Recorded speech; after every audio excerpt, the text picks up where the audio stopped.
Right, thank you. ఈ ఉదయకాలం ప్రభువు రక్షకుడైన యేసుక్రీస్తుని పరిశుద్ధమైన పుణ్య నామములు మీ అందరికీ శుభవందనాలు తెలియజేస్తూ మిమ్మల్ని క్రీస్తుని పేరిట స్వాగతిస్తున్నాను. హల్లెలూయా. ఈ సమయం దేవుడు నా జీవితంలో ఇచ్చినందుకు నేను ధన్యుడిగా భావిస్తున్నాను. హల్లెలూయా.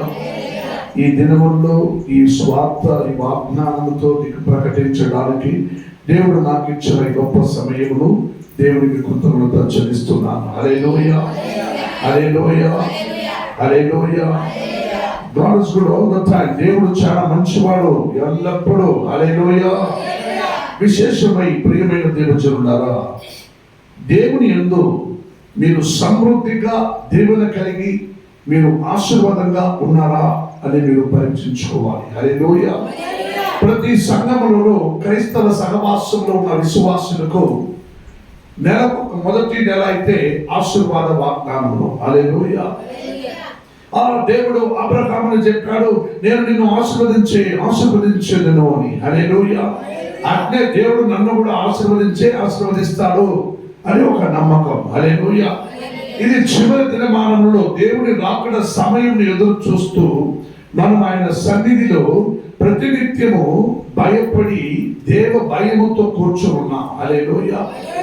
ఇంకా మొదటి వారం ఆశీర్వాద వచనములు, రెండో వారం దేవులను ఇలాగే వెళుతున్నది.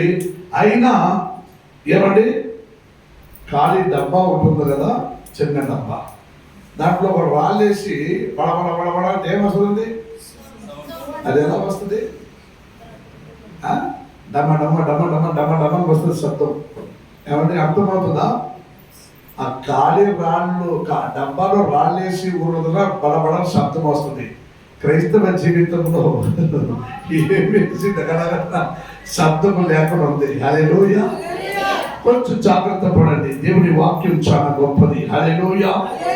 దేవుని యందు నీవు సమృద్ధిగా ఉన్నావా? హల్లెలూయా. దేవుని యందు సమృద్ధిగా, నేను సమృద్ధిగా ఉన్నానని వారు చెప్పండి. ఎంతమంది ఉన్నారు? హల్లెలూయా. సమృద్ధిగా ఉన్నాను. హల్లెలూయా. ఒక తల్లి నా కొరకు ఒక చిన్న మామిడికాయ, ఒకే ఒక మామిడికాయ తెచ్చింది, బాగుందని. హల్లెలూయా. ఇది ఒక ప్రతిఫలం. దేవునికి స్తోత్రం. హల్లెలూయా. ఏమండి, ఇది ఒక ప్రతిఫలం. దేవునికి స్తోత్రం. ఇవి చాలా అందంగా ఉంది, చూసేదానికి చాలా బాగుంది. ఇవి తీసుకెళ్లి పాస్టర్ గారికి ఇద్దామని తెచ్చారు. చాలా సంతోషం. హల్లెలూయా. ఈ ప్రతిఫలం ఈ రోజు మీరు ఇచ్చినది నాకు చాలా ఆనందం. హల్లెలూయా. ఇవి తెచ్చి ఇచ్చిన వారికి 200 ప్రతిఫలం దేవుడు అనుగ్రహించును గాక. హల్లెలూయా. ఇదే టాపిక్ లో బట్టి నీతో మాట్లాడని ప్రియపడుచున్నాను. దేవుని వాగ్దానం చెబుతున్నది 2 కొరింథీయులకు రాసిన పత్రిక 9వ అధ్యాయం రండి. 9వ అధ్యాయంకి వచ్చి మీరు 8వ వాక్యం చదవండి. 8 1 9 verses 8.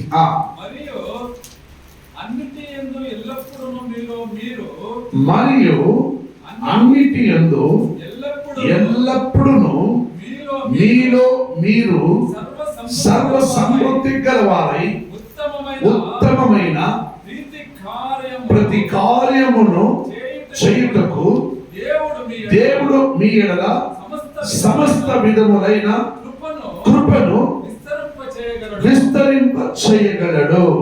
9వ వాక్యం. ఇందు విషయమై అతడు వెదజల్లి దరిద్రులకు. ఏమండి, ఇక్కడ అర్థమైందా? ఆశీర్వాదం, బ్లెస్సింగ్ ఎప్పుడు ఎదురు చూడటమే. నాకు ఏదైనా వస్తుందో, ఎవరైనా ఆశీర్వదిస్తారా, ఎవరైనా ఏదైనా ఇస్తారా, those every day everyone is expectation that God's presence is the blessing is a want to will be in our life. మా జీవితంలో మాకు ఆశీర్వాద వచనములు, ఆశీర్వాదములు కావాలని ప్రతినిత్యము మనం ఎదురు చూసేవారై ఉంటాం. కానీ ఆశీర్వాదం మీకు ఒక ఆవశ్యకతలు ఉన్నాయంటే ఏదైనా వస్తువులు కొనుక్కోవాలంటే మీరు వెళ్ళి మీరు డబ్బులు ఇచ్చి కొనుక్కుంటే తప్ప మీకు ఆ వస్తువు మీకు ఊరికే రాదు. హల్లెలూయా. ఏమంటే ఆ వస్తువు మీకే ఊరికే రాదు, మీరు డబ్బులు ఇచ్చి కొనుక్కోవాలి. అలాగే మీకు ఆ వస్తువులు దొరుకును. హల్లెలూయా. మీకు ఏ వస్తువులు కావాలన్నా, మీకు ఏ ఆవశ్యకతలు ఉన్నా, ఏ వస్తువులు కావాలన్నా మీరు టౌన్లో, సిటీలో, పట్టణంలో వెళితే మీకు అన్ని దొరుకుతాయి. మీకు ఏది కావాలన్నా మీకు అక్కడ అవి దొరుకుతాయి. మీకు దొరకనిది ఏమీ ఉండదు. హల్లెలూయా. ఏమండి అలా ప్రతి ఒక్క వస్తువులు మీరు డబ్బులు ఇచ్చి కొనుక్కుంటే మీకు అది ప్రయోజనకరంగా ఉంటుంది, మీకు అది ఆశీర్వాదంగా ఉంటుంది, మీకు అది ప్రయోజనంగా ఉంటుందని మీరు అనుకుంటున్నారు. హల్లెలూయా. కానీ దేవుని వాక్యం సెలవిస్తున్నది, మీరు అన్నిటి యందు, ఏమండి అన్నిటి యందు ఎల్లప్పుడూ మీరు సర్వ సమృద్ధి గల వారై ఉత్తమమైన ప్రతి కార్యము చేయుటకు దేవుడు మీ ఎడల సమస్త విధములైన కృపను విస్తరింప చేయగలడు. హల్లెలూయా. మీ జీవితం అంతటిలో మీ ఎప్పుడు సమృద్ధి గల వారై మీరు ఉండాలని నా దేవుడు ఆశిస్తున్నాడు. నెలకు ఒక రోజు మాత్రం కాదు, నెలంతా, జీవితం అంతా, సంవత్సరం అంతా మీరు సమృద్ధి గల వారై ఉండాలని నా దేవుడు ఆశిస్తున్నాడు. కానీ సమృద్ధి ఏమిటో మీకు ఎవరికి తెలియదు. హల్లెలూయా. సమృద్ధి అంటే ఏమిటంటే, ఏమండి సమృద్ధి అంటే ఏమిటి? సమృద్ధి అంటే మా మున్బాబు ఎమ్మెల్యే, అవునా? ఏమండి మా మున్బాబు పట్టణంలో ఎమ్మెల్యే పేరు సమృద్ధి. కానీ సమృద్ధి ఏమిటో నాకు తెలియదు. ఏమండి క్రైస్తవ జీవితంలో ప్రతిఫలమును అనుభవించుకుంటూ నీ జీవిత యాత్రలను కొనసాగించుచుండగా నీవు ప్రతి విషయంలో దీవెనకరంగా, ఆశీర్వాదకరంగా నువ్వు దీవింపబడాలి. ఏమండి నేను అనేక సార్లు విన్నాను, ఒకప్పుడు ఒక మనిషి జీవితంలో బాగా చదివిండు, ఎరిగిండు, ఉద్యోగం సంపాదించుకుంటూ, ఉద్యోగం ద్వారా మంచి సంపాదన అన్ని చేసిండు, సంపాదన చేసి మళ్ళీ ఇల్లు వాకులు కట్టుకున్నాడు, అన్నీ అయింది. ఇప్పుడు వయస్సు అయింది. ఏమండి వయస్సు అయింది, ఏమైనాడు? కాయలాలు వచ్చినాయి, రోగాలు వచ్చినాయి, బలహీనుడు అయినాడు, కింద పడిండు, తీసుకెళ్లి హాస్పిటల్లో పెట్టారు. ఆయన్ని కాపాడాలంటే కొన్ని లక్షలు ఖర్చు అవుతుంది అని అన్నారు. హల్లెలూయా. ఆయన యవ్వన ప్రాయంలో తోడు యేసయ్య లేక ఆయన బాగా చదివిండు, బాగా ఎరిగిండు, పెరిగిండు, ఉద్యోగం సంపాదించుకునిండు, సొంత బలములు గవర్నమెంట్ జాబ్ చేసుకునిండు, బాగా సంపాదించి జీవించిండు, పెళ్లి చేసుకున్నాడు, బిడ్డల్ని కన్నాడు, అన్నీ అయినాయి. కానీ చివరిలో ఆయన బలహీనుడు అయినాడు, ఆయన్ని పోషించే వారు ఎవరు లేరు. ఏమండి తీసుకెళ్లి హాస్పిటల్లో పడేస్తే ఆయన్ని కాపాడాలంటే కొన్ని లక్షలు ఖర్చు అవుతున్నారు. యేసయ్య తోడు లేక ఆయన తన సొంత బలంలో నేను చేస్తాను అనుకుంటూ పోయి సంపాదించి కట్టుకున్న ఇల్లు వాకిలంతా అమ్ముకొని ఆయనకి 15 లక్షల దాకా ఖర్చులు పెట్టారు. ఆయన బాగుపడాల. హల్లెలూయా. దీనికి పేరు సమృద్ధి కాదండి, ఇట్స్ లాస్ ఆఫ్ లైఫ్. అన్ని జీవితంలో పోగొట్టుకోవటం. ఏమండి అన్ని జీవితంలో పోగొట్టుకోవటం ఏదియో. ఏమండి అటైతే నీ జీవితంలో ఎవరి ప్రాయంలో నుండి నువ్వు చదువుకుంటూ, ఏమండి బాగా చదివి పని చేసుకుంటూ, సంపాదన చేసుకుంటూ, నీవు చేసిన కట్టిన ఇల్లు వాకిలు సొమ్ములు అన్ని అమ్ముకుంటూ మరలా నీకే ఖర్చు పెట్టారు, నువ్వు దరిద్రుడు అయినావు. హల్లెలూయా. ఇక్కడ వాక్యం సెలవిస్తుంది, ప్రతి వారము నీవు దీనుడివే, నువ్వు దరిద్రుడివే, నువ్వు బలహీనుడివే, నువ్వు అనారోగ్యంలో ఉన్నవాడివే, నీవు దేనికి పనికిరాని వాడివే, అయినా నేను నిన్ను తెలుసుకున్నాను కాబట్టి, నీవు నా సముఖమును వెతికి వచ్చావు కాబట్టి, అనేకులు ఎదురుగా నీవు నా వాక్యమును ప్రస్తాపింపబడించావు కాబట్టి, నేను నిన్ను దరిద్రుడైన నీకు నేను ఏమిస్తానన్నాడు దేవుడు? వెదచెల్లి అంటే ఇచ్చిన దానికి ప్రతిఫలము నేను పేదవారైనా మీకు ఇస్తానని దేవుడు అంటున్నాను. హల్లెలూయా. ఏమండి వెదచెల్లి దరిద్రులకు ఇచ్చాను అంటే కన్నడలో మీరు చదివిన కదా, నేను పేదవానికి అంటే బలమరిగే కొలువెను అని వాక్యంలో రాయబడినది. హల్లెలూయా. నా ఉన్నత ప్రతిఫలమున్న బలమరిగే కొలువెను అని దేవుడు అంటున్నాడు. హల్లెలూయా. సో ప్రియమైన దేవుడులారా, ఈ వాగ్దానములకు మొదటి 1వ వాక్యం నుంచి చదువుకుంటున్నాండి 9 వరకు. పరిశుద్ధుల కొరకైన ఈ పరిచర్యను గురించి మీరు మీ పేరు రాయటకు నాకు అగత్యము లేదు.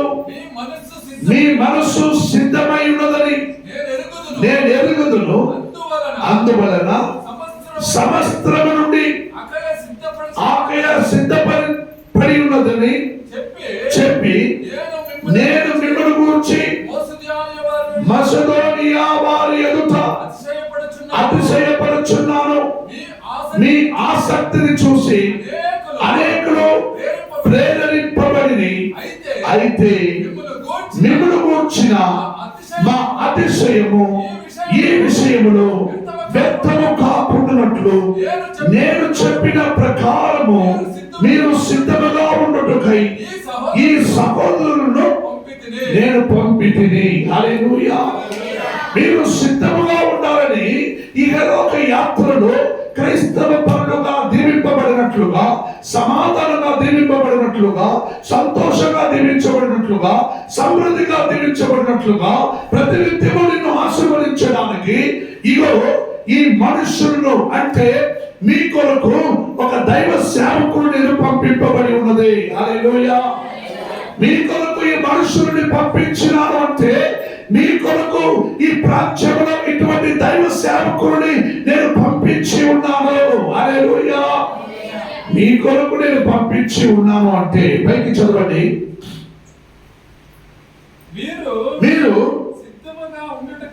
మీరు సిద్ధపడిన ఎడల ఒకవేళ మసదోనియా వారమైనను నాతో కూడా వచ్చి మీరు సిద్ధముగా ఉండకపోవటం చూసిన ఎడల ఈ నమ్మకం కలిగి ఉన్నందుకు మేము సిద్ధపరచబడుదుము. మీరును ఆమేన్. హల్లెలూయా. నేను మీ కొరకు సమృద్ధిగా దీవింపబడాలని పంపింపబడిన ఈ మనిషి మీ కొరకు సమృద్ధిగా దీవెనగా ఆశీర్వాదకరంగా ఉంచి ఆశీర్వాదకరంగా వాగ్దానముతో ప్రేరేపించుచునగా మీరు ఇష్టానుసారంగా నమ్మకము లేక మీరు బ్రతుకుతూ జీవించుకుంటూ మీరు ఎలా ఉన్నారండి? మేము మీకు ఇటువంటి బోధన బోధించి మిమ్మల్ని ప్రేరేపించి ఆశీర్వాదంగా సమృద్ధిగా సమాధానంగా బ్రతకమని మిమ్మల్ని ప్రేరేపించుకొని వచ్చిన వాళ్ళైనా మేము మిమ్మల్ని గురించి సిగ్గుపడాలి. మాతో పాటు కలిసి మీరు కూడా సిగ్గుపడాలి. హల్లెలూయా. ఎందుకంటే దేవుడు అంటున్నాడు, చదవండి పైకి వాక్యం. కావున లోబడ ఇచ్చదమని మీరు చెప్పిన ధర్మం పిసినితనముగా ఇయ్యక ధారాళముగా ఇయ్యవలనని చెప్పి సహోదరుడు మీ యొద్దకు ముందుగా వచ్చి దానిని జమ చేయుటకై వారిని హెచ్చరించుట అవసరమని తెలిసింది. హల్లెలూయా. మీకు ముందుగా మేము పంపింపబడిన ఈ మనుషులు ఏమంటే మీకు ముందుగా పంపింపబడిన ఈ మనుషులు నీ ఆశీర్వాదముకు అవతలైన కార్యములను విడిచిపెట్టి నువ్వు దేవుని యందు సమృద్ధిగా దీవించబడాలని నిన్ను హెచ్చరించి దేవుని సముఖములో నీ బ్రతుకు దినమానములను తెచ్చి అన్ని దేవుని యందుకు సమర్పణం చేయమని చెప్పగా అవి నీవు చేయకుండా నీ పిసిరితనములు నువ్వు దేవుని కొరకు ఇవ్వటం వాడివేసి నీ ఇష్టానుసారంగా బ్రతుకున్నందున గమనించండి, నీ మనస్సులో ఇవ్వాలనుంది, లోపల ఇచ్చేద్దామని మీరు చెప్పిన ధర్మము పిసిరితనముగా ఇక దారుణముగా ఇయ్యవలనని చెప్పి సహోదరుడు మీ యొద్దకు ముందుగా వచ్చి దాన్ని జమ చేయుటకై వారిని హెచ్చించుట అవసరమని తలంచితిని. హల్లెలూయా. అటైతే కొంతమంది ఏం చేస్తారంటే 6వ వాక్యం చదవండి. కొంచెముగా విత్తువాడు కొంచెముగా పంట కోయును, సమృద్ధిగా విత్తువాడు సమృద్ధిగా పంట కోయును. హల్లెలూయా. నువ్వు అరెకరాల పొలములో నువ్వు ఒక టమాటాలు నాటుతున్నావు అంటే నువ్వు ఎంత కావాలో అంత నారు నువ్వు నాటినా కదా. ఏమండి, కొంచెంగా నాటితే కొంచెంగా వస్తుంది. అరెకరా నాటుకుంటే అరెకరానికి ప్రతిఫలం, 1 ఎకరా నాటుకుంటే ఏకరా ప్రతిఫలం, 2 ఎకరాలు నాటుకుంటే 2 ఎకరాల ప్రతిఫలం. హల్లెలూయా. మీరు ఒకవేళ అనొచ్చు, అయ్యా మాకున్నదే 2 పొలమే, ఒక 1/2 ఎకరం నెల ముందు నేను 50 ఎకరాలు నాటింది. హల్లెలూయా. నీకున్న 1/2 ఎకరం పొలంలోనే నువ్వు నాటిన గడల దేవుని దీవెనకరంగా నీకు ఉంటే అయ్యండి, అందులో న్యాయబద్ధమైన ఆశీర్వాదకరమైన కార్యాలని నువ్వు చేస్తూ నువ్వు దేవుని యందు తెచ్చి నీవు సమర్పణం చేయాలి. హల్లెలూయా. హల్లెలూయా. అందుకే నువ్వు కొంచెం పంట చేస్తే నీకు కొంచెమే లాభం, అధికంగా పంట చేస్తే అధికంగా లాభం. హల్లెలూయా. నువ్వు దేవుని యందు 1 మామిడికాయ తెచ్చిస్తే నీకు దేవుడు దాంతో పాటు ఇంకొక మామిడికాయ చేసి ఇస్తాడు అంతే. ఏమండి అర్థమవుతుందా? ఈ 1 మామిడికాయ తెచ్చి నీ సేవకునికి ఇస్తారా? దీంతో పాటు ఇంకొక మామిడికాయ తెచ్చి దేవుడు నీకు తిరిగి ఇస్తాడు. 2 మామిడికాయలు అంతే. ఏమండి, 1 మూట కాయలు తెచ్చి పెడితే దేవుడు 2 మూటలు కాయలు ఇస్తాడు. ఇవే ఆశీర్వాదం. దట్స్ సమృద్ధిగా దీవించబడే కార్యాలు. పైకి వాక్యం చదవండి. బలవంతులుగా కాకయు ప్రతివాడును తన హృదయములో నిశ్చయించబడిన ప్రకారం ఇయ్యవలెను. దేవుడు ఉత్సాహముగా ఇచ్చువాడిని. ఆమేన్. హల్లెలూయా. హల్లెలూయా. ఏదైనా ఈరోజు 1 మామిడికాయ ఎదురు పెట్టుకొని మాట్లాడుతుంది. ఈరోజు అంతే బాగున్నాడు. వచ్చే వారం వాడు మామిడికాయ చెట్లు ఎంత పేరు నుంచి పెట్టేద్దాం. ఇంకే అమ్మా, నేను సమృద్ధిగా దీవించబడాలని నేను ఆశించాలని మాట్లాడుతున్నా. నువ్వు ఇచ్చిన 1 మామిడికాయని బట్టి కాదు. ఇప్పుడు తలా 1 మామిడికాయ ఇచ్చిన 10 మంది 10 కాయలు ఇస్తే నాకు సరిపోలా? ఏమండి, నాకు సరిపోదా? నేను సమృద్ధిగా మీరు దీవెనకరంగా సమాధానంగా దీవించాలని వాక్యంతో పాటు హెచ్చరిస్తున్నా. పిసిరితనంగా నువ్వు ఉంటే దేవుడు అదే పిసిరితనంగా నీకు ఇస్తాడు. నువ్వు కొంచెంగా నాటితే కొంచెంగా కోసుకుంటావు, అధికంగా నాటితే అధికంగా కోసుకుంటావు. It's very simple. ఆశీర్వాదం ఎలా రావాలి? బజార్కి వెళ్ళి తీసుకుంటూ వస్తుందా? ఏమండి, పట్టణంలో సిటీలో బజార్కి వెళ్ళి ఒక కూరగాయ కొనుక్కున్నట్టు మార్కెట్లో దొరకదా? నీకు దొరకదు. దేవుని సముఖంలో దేవుని యందు మాత్రమే. అందుకే బలవంతంగా కాకయు ప్రతివాడును తన హృదయంలో నిశ్చయించుకొనిన ప్రకారం ఇయ్యవలెను. హల్లెలూయా. ప్రతివారి నేను 1 మామిడికాయ ఇచ్చాడే భక్తుడు 10 కాయలు తెచ్చి కాదు అని నేను నీకు బలవంతం చేయకూడదు, చెప్పకూడదు. ఏమంటే వాక్యంతో నేను నిన్ను పోషించాలి. ఆ వాక్యంతో నువ్వు సమృద్ధిగా మారాలి. హల్లెలూయా. ఆ వాక్యమే నిన్ను సమృద్ధిగా మార్చాలి. ఆ సమృద్ధి నీకు 200 ప్రతిఫలమును అనుగ్రహించాలి. హల్లెలూయా.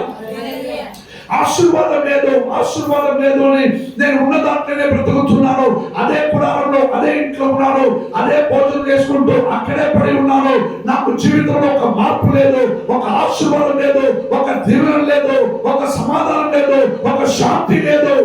ఎక్కడి నుంచి వస్తుంది నీకు అన్ని? 1 మామిడికాయ ఇస్తే మొహమా? ఎక్కడి నుంచి వస్తుంది నీకు సమాధానం, ఆశీర్వాదం? సమృద్ధిగా దేవుని సముఖంలో తెచ్చిపెట్టు, సమృద్ధిగా చెయ్యి. ఏమండి, సమృద్ధిగా ఇస్తే సమృద్ధిగా దేవుడు తిరిగిస్తాడు. ఏమండి, మీ వల్ల అయితే మన మురుగాకు పట్టణం ఎమ్మెల్యే సమృద్ధిని తెచ్చుకునేది పెట్టండి, సంతోషం. దేవునికి స్తోత్రం. హల్లెలూయా. దేవుని వాక్యం దీవెనకరంగా వాక్యం సెలవించినది అన్నిటి యందు. ఏమండి, ఎల్లప్పుడూ మీలో మీరు సర్వ సమృద్ధి గల వారై ఉత్తముడైన ప్రతి కార్యమును చేయుటకు దేవుడు మీ ఎడల సమస్త విధములైన కృపను విస్తరింపచేయుచున్నాడు అని అందుకే ఈ మాట సెలవించినది. హల్లెలూయా. అతడు వెదజల్లి దరిద్రుడికి ఇచ్చెను. హల్లెలూయా. అతడు వెదజల్లి దరిద్రుడికి ఇచ్చెను. అతని నీతి నిరంతరము నీలో నిలుచును. హల్లెలూయా. అలా ఉంటే మాత్రమే నీకు అభివృద్ధి చెందును. హల్లెలూయా. దేవుడు ఆదియందు ఆదామును ఆశీర్వదించాడు. ఏమండి? ఆదామును ఆశీర్వదించి అవ్వను ఆశీర్వదించి ఏదే తోటములో అన్ని అనుభవించండి, తినండి, అన్నిటిలో దేవుడి కొరకు దీవెనకరంగా దీవించండి, సమాధానంగా ఉండాలని దేవుడు ఆశీర్వదించాడు. ఏమంటే ఆదాము ఏం చేశాడు? పాపం చేశాడు. ఏమంటే ఆశీర్వాదం కోల్పోయినాడు. ఉన్నదంతా తన కొరకైనా తినుకుంటూ తాగుతూ తన ఇష్టానుసారంగా బ్రతికిండు. కుటుంబమే చెదిరిపోయింది. పుట్టిన వారందరూ పాపంలో మునిగిపోయారు. ఏమంటే దేవుడు తన కోపంతో పాటు ఆదాముతో పాటు పుట్టిన వారందరినీ నశింప చేయాలని తీర్మానించి ఒక్కసారి దేశవ్యాప్తి ప్రజలను నాశనం చేశాడు నోవా కాలంలో. రెండవదిగా నోవాను దీవించాడు, ఆశీర్వదించాడు. నోవాకు 3 పిల్లలు, వారి కోడలు భార్యని వారందరినీ దీవించి ఆశీర్వదించాడు. తర్వాత నోవాకు తర్వాత వారి కుమారుడైన షేనాన్, హెపెత్ అనే 3 పిల్లల వలె ఒక సంతతిని తెచ్చుకున్నాడు. ఆయన పేరు అబ్రహాము. అబ్రహాముని ఆశీర్వదించాడు. అబ్రహాము తన కుమారుడైన ఇస్సాకును ఆశీర్వదించాడు. ఇస్సాకు తన కుమారుడైన యాకోబును ఆశీర్వదించాడు. యాకోబు తన 12 పిల్లలని ఆశీర్వదించాడు. ఏమంటే ఆశీర్వాదకరంగా దేవునితో దీవించబడాలని అబ్రహామును ఆశీర్వదించాడు. ఏమని? నేను నిన్ను ఆశీర్వదించదు అంటే ఉండదు, ఒక బిడ్డ కూడా లేదు, నాకు ఆశీర్వాదం పెట్టుకుని నేను చేయాలయ్యా. అరే నీకు ఆకాశంలో నక్షత్రాలు చూడు, అంత పిల్లల్ని నీకు ఇస్తానని దేవుడు మాటిచ్చాడు. హల్లెలూయా. ఇస్సాకును దేవుడు ఆశీర్వదించాడు. ఇస్సాకు ఏ ఊరికి వెళ్ళినా ఆ ఊర్లో ఒక బావిని తోడాడు. హల్లెలూయా. వాడు చేయబెట్టి బావి తోడితే అక్కడ నీళ్లు తప్పదు. హల్లెలూయా. ఎక్కడ నీళ్లు తోచినా అన్ని స్థలంలో ఊళ్ళో వచ్చి మా స్థలంలో మా బావి నీళ్లు తీసుకునేవాడు. ఆయన ఆశీర్వాదం తప్పదు. చివరిగా ఒక బావి తోడి ఇక్కడ ఎవరు మాకు తొందర చేయలేదు, నేను సమృద్ధిగా ఉన్నాను, నేను సమాధానంగా ఉన్నానని ఆ బావికి రెహోబోత్ అని పేరు పెట్టాడు. హల్లెలూయా. రెహోబోత్ అని పేరు పెట్టాడు. రెహోబోత్ అంటే ఇక్కడ నాకు ఎవరు తొందర చేయలేదు, నేను సమాధానంగా ఉన్నాను, నేను సంతోషంగా ఉన్నాను, నేను సమృద్ధిగా ఉన్నానని ఆయన అనుకుంటూ రెహోబోత్ అని ఆ బావికి పేరు పెట్టాడు. హల్లెలూయా. ఆయన తన జీవిత యాత్ర ముగించినప్పుడు తన కొడుకైన యాకోబును ఆశీర్వదించాడు. యాకోబు వలె 12 బిడ్డలు పుట్టి 12 గోత్రములు ఈ దేశం వ్యాప్తి ఆశీర్వదింపబడినది. హల్లెలూయా. ఆ 12 గోత్రముల నుండి ఒక్క బిడ్డను దీవించి ఆయన వలె ఈ రోజు నాటికి మాట్లాడడానికి చరిత్రను సృష్టించాడు ఐగుప్తు దేశంలో. హల్లెలూయా. ఇలా ఒక్కొక్కరు వలె దేవుడు దీవించుకొని వచ్చి చివరిగా మోసేను దీవించాడు, ఆశీర్వదించాడు. యెహోషువను దీవించి ఆశీర్వదించి అబ్రహాము ఆశీర్వదించిన ఆశీర్వాదముతో కానాను దేశములకు చేరే వరకు యెహోషువ కాలం వరకు అందరిని దేవుడు దీవించి ఆశీర్వదించాడు. హల్లెలూయా. ఆయన ఎక్కడైనా మాట తప్పిపోయిందా?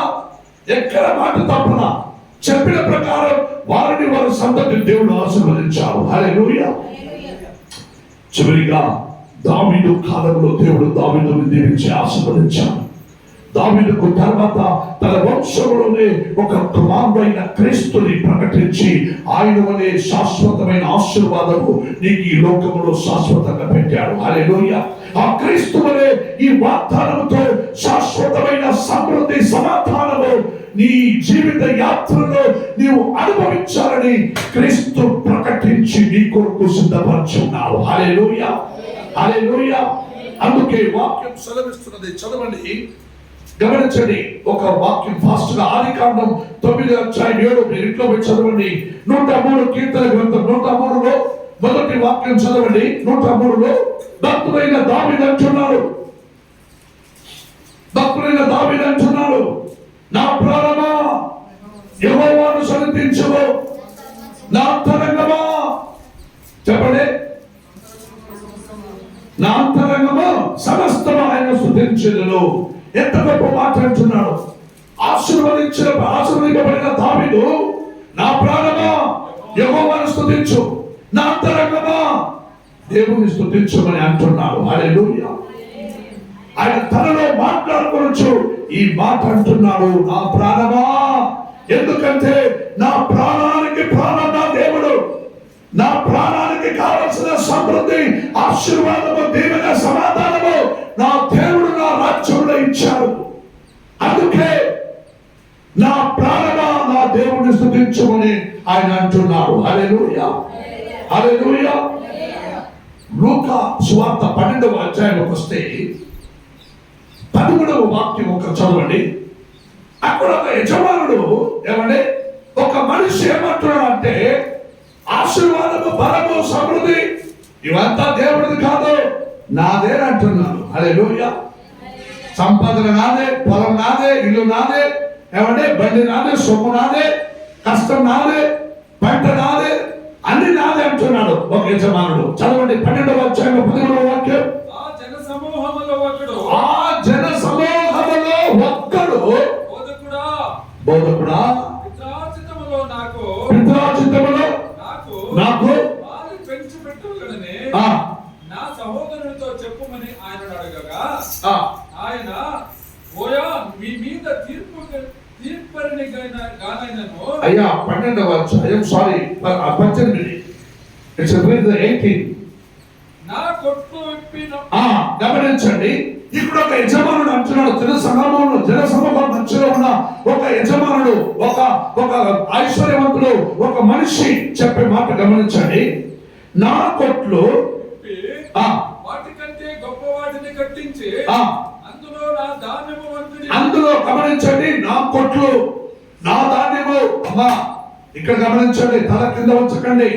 నా కొట్లు, నా ధాన్యము అంతటిని నా ఆస్తిని సమకూర్చుకొని నా ప్రాణముతో అనేక సంవత్సరములకు విస్తారమైన ఆస్తి నీకు సమకూర్చబడి ఉన్నది. స్తుతించుము, తినుము. హల్లెలూయా. సంతోషించుమని చెప్పుకొందును. ఆమేన్, హల్లెలూయా. చెప్పుకొందుము ఏమంటున్నాడు? అనుకుంటున్నాడు తనకు తానే, ఒరే బోలంత ఆస్తుందిరా, ఒరే మంచి పంట చేస్తుందరా, నా కొట్లు, నా ధాన్యము, నా ప్రాణము, నా జీవము, నా ఆస్తి, నా అంతస్తు ఇవన్నీ నాదే అని నేను వండుకొని బాగా తింటాను, తాగుతాను, ఉంటాను, పడతాను, సస్తాను, నా ఇష్టం, నువ్వెవరు అడిగన్నావు. హల్లెలూయా. ఏమంటే అక్కడ కూడా అంటున్నాడు అంటే, ఆయన తన మాటల్లో మనసుకు చెప్పుకుంటున్నాడు, తన శరీరాన్ని చెప్పుకుంటున్నాడు, నువ్వు తిని సుఖంగా ఉండు శరీరమా. అక్కడ దావీదేమన్నాడంటే, నా ప్రాణమా యెహోవాను స్తుతించు అన్నాడు. ఈయనేమంటున్నాడు, నా శరీరమా నువ్వు తిని సుఖంగా ఉండు అంటున్నాడు. హల్లెలూయా. ఎంత తేడా గమనించండి. ఆశీర్వదింపబడిన వారికో, ఆశీర్వాదం లేని వారికో, సమృద్ధిగా ఉన్నా అనుకుంటున్న వారికో ఏమంటే ఎంత తేడా. హల్లెలూయా.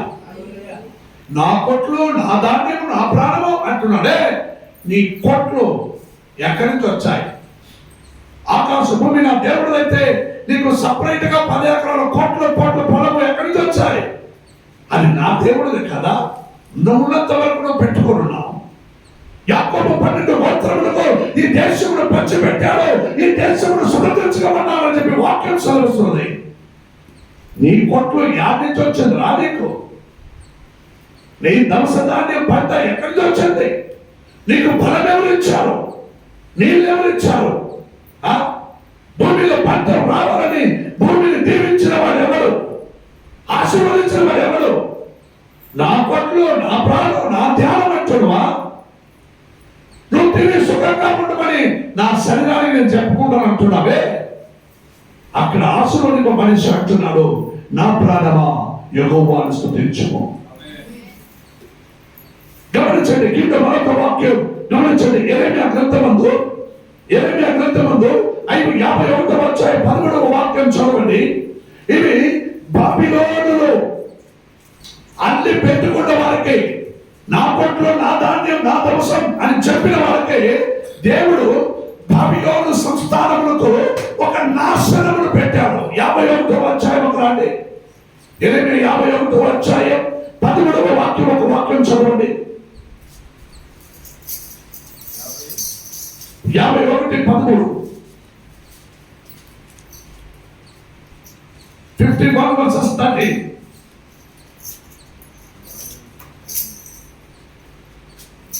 విస్తార జనముల యొద్ద నివసించువాడా, విస్తారము జనముల యొద్ద నివసించువాడా. నివసించుతానా, నిధుల సమృద్ధి గలదానా. ఇక్కడ గమనించండి, ఒరే నా చిన్నదానా అన్నట్టుంది. అవునా? ఫస్ట్ నుంచి చదవండి. విస్తార జనముల యొద్ద నివసించుదానా. గమనించండి, విస్తార జనముల యొద్ద నివసించుదానా. నిధులు సమృద్ధి గలదానా. నిధిలో నాకు సమృద్ధిగా ఉంది చెప్పుకుంటున్న సమృద్ధి దానా. నీ అంతము వచ్చినది. ఏమొచ్చినది? నీ అంతము వచ్చినది. ఏమొచ్చినది? అంతము వచ్చినది. అన్యాయ లాభము అన్యాయ లాభము నీకిక దొరకదు. నీకింకా దొరకదు. హల్లెలూయా. నా పొట్లు, నా ధాన్యం, నా ప్రాణం, నా జీవమంట నీకు బలమిచ్చింది ఎవరు? వంగి పని చేసేదానికి బలమిచ్చింది ఎవరు? మనిషి జీవిత యాత్రలో పడుతున్న ప్రతి ప్రయాసంలో దేవుని కార్యాలు ఉన్నాయి. నువ్వు 3 అంతస్తు ఇల్లు కట్టుకుంటే అందులో నా దేవుని మహిమ ఉంది. నా దేవుని ఆజ్ఞ చిత్తము లేక నువ్వు ఆ గుడారం కట్టలేవు. బెంగళూరు పట్టణంలో 20-30 సైట్లు చిన్న చిన్న స్థలంలో ఇల్లు కడతారు. వాడు ఇల్లు కట్టినప్పుడు పక్కలో ఇల్లు కట్టేవాడు ఆడే తెచ్చుకొని ఉంటాడు. వాడు ఇల్లు కట్టేటప్పుడు వాడు తొందర చేస్తాడు. ఎక్కడ నా బిల్డింగ్ పోతాడు. హల్లెలూయా. భయము ఏం చేసేస్తాడు. వాళ్ళిద్దరు గొడవలు. అప్పుడప్పుడు వాడు ఆ బిల్డింగ్ కట్టి ముగించే వరకు వాళ్ళిద్దరు గొడవలు ఉంటుంది. సమాధానం లేదు, సంతోషం లేదు, దీవెన లేదు. కానీ దావీదు వలె క్రీస్తు ప్రకటించబడిన ఆ సమృద్ధి ఆశీర్వాదం నీలో ఉంటే నీకేమేముంటుందండి? ఆశీర్వాదం ఉంటుంది, సమాధానం ఉంటుంది, దీవెన ఉంటుంది. నీవు నిత్య రాజ్యంలో ప్రవేశించు వాడై ఉంటావు. హల్లెలూయా. ఇక్కడ అన్ని దీవించబడిన నువ్వు నిత్య రాజ్యములకు వారసులై ఉంటావు. ఏమంటే ఏమై ఉంటారు? నిత్య రాజ్యములకు వారసులై ఉంటావు. నీ కొట్లు, నీ పొలము, నీ ధాన్యము దవసానికి కాదు వారసులు. నువ్వు నిత్య రాజ్యములకు వారసులై ఉంటావు. హల్లెలూయా. అందుకే కొలొస్సీయులకు రాసిన పత్రిక 3వ అధ్యాయం 15-16 వాక్యం చదవండి కొంచెం ఫాస్ట్గా. కొలొస్సీయులకు రాసిన పత్రిక 3వ అధ్యాయం 15-16 వాక్యం గమనించండి. అందుకే క్రీస్తు వాక్యము నీలో సమృద్ధిగా. చదవండి. కొలొస్సీయులకు రాసిన పత్రిక 3వ అధ్యాయం 15-16 వాక్యం. క్రీస్తు అనుగ్రహించు సమాధానము. గమనించండి, దావీదు తర్వాత దేవుడు ఇహలోకమందున్న మన ప్రభు రక్షకుడైన క్రీస్తు ద్వారా నీకు ఇచ్చిన సమృద్ధి అయిన ఆశీర్వాదము ఇక్కడ నువ్వు చూడగలవు. ఆ సమృద్ధి అయిన ఆశీర్వాదం ఎక్కడి నుంచి రావాలంటే నీవు 2 చెవులారా వినుకుంటున్న ఈ దేవుని వాక్యములో నుండి. హల్లెలూయా. అదే కొలొస్సీయులకు రాయించుండగా పౌలు భక్తుడు, నా అతిశయుడైన పౌలు భక్తుడు ఈ విధంగా రాయించున్నాడు. చదవండి. క్రీస్తును అనుగ్రహించు సమాధానము. క్రీస్తును అనుగ్రహించు సమాధానము నీ హృదయములలో ఏలచుండనీయుడి. హల్లెలూయా. ఏలచుండనీయుడి అంటే అగ్నిలాగా మండుచుండని. హల్లెలూయా. ఏమంటే పొయ్యి మీద ఏదైనా పెట్టింటారు, పొయ్యి అంటించి సగంలో ఆరిపోతే మళ్ళా పొయ్యి అంటిరా? గత దినములలో మన మధ్యలో వచ్చిన ఒక దైవ సేవకుడు ఒక మాట అన్నాడు. అందరింట్లో పొయ్యి ఉంటుందండి. పొయ్యిలున్న వాళ్ళ ఇంట్లో తోడు ఏముంటుంది? ఊదుగోలు ఉంటుంది. హల్లెలూయా. ఆరిపోయిన మంటని ఊదుగోల్లో ఊది ఏం చేస్తారు? మండిస్తారు. అలా మీ క్రైస్తవ జీవితంలో సమృద్ధి గల వారై ఉండాలంటే ఆ పొయ్యి ఆరిపోయితే ఊదుగోలుగా దేవుని వాక్యముతో ప్రతినిత్యము ఊదండి. మీలో అగ్ని మండుతూ ఉంటుంది. హల్లెలూయా. నీలో క్రీస్తు వాక్యానుసారమై దేవుడిచ్చిన సమాధానం అనే ఒక అగ్ని నీలో మండుచుంటే చదవండి పైకున్న వాక్యం 16వ వాక్యం. ఇందుకొరకే మీరొక్క శరీరముగా పిలువబడితే, గమనించండి, ఇందుకొరకే మీరు క్రీస్తుని వాక్యమును ఏమని నీలో సమృద్ధిగా ఉండాలని, ఆయన క్రీస్తు వాక్యం సమాధానము మీ హృదయంలో ఎలచుండనియాలని ఏమని దేవుడు అందుకొరకే ఒక రక్షణ అనుభవముతో క్రీస్తు అనే ఒక శరీరము మీకు ఇచ్చి క్రీస్తుని శరీరముతో పిలువబడిన విశ్వాసులుగా మీరందరూ ఉన్నారు. హల్లెలూయా. మీరందరూ ఎవరంటే మీరందరూ ఎవరు? విశ్వాసులా అవిశ్వాసులా?